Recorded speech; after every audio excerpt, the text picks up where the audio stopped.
আসসালামু আলাইকুম।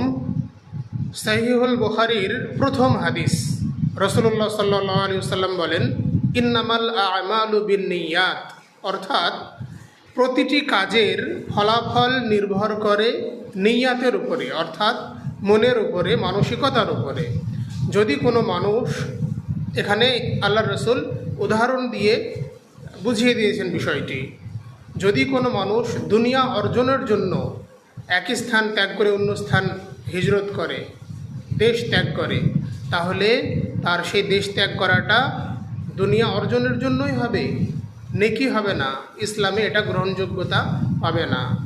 আবার কেউ যদি কোনো মেয়েকে বিবাহ করার জন্য দেশ ত্যাগ করে, এক স্থান থেকে অন্য স্থানে চলে যায়, ঈমান বাঁচানোর জন্য নয়, বিয়ে করার জন্য, তাহলে তার হিজরত বিয়ে করার জন্যই হবে, ইসলামের জন্য হবে না।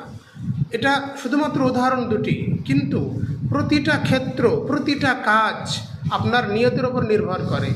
আপনি ভালো নিয়তে যদি খারাপ কাজও করে ফেলেন, নেকি পাবেন। আবার খারাপ নিয়তে যদি আপনি ভালো কাজও করেন, নেকি পাবেন না। তার জন্য নিয়ত হচ্ছে অত্যন্ত গুরুত্বপূর্ণ। মানসিকতা ভালো করুন, সৎ পথে চলুন, ভালো মানুষ হওয়ার চেষ্টা করুন, জান্নাত ইনশাল্লাহ হবে। আসসালামু আলাইকুম।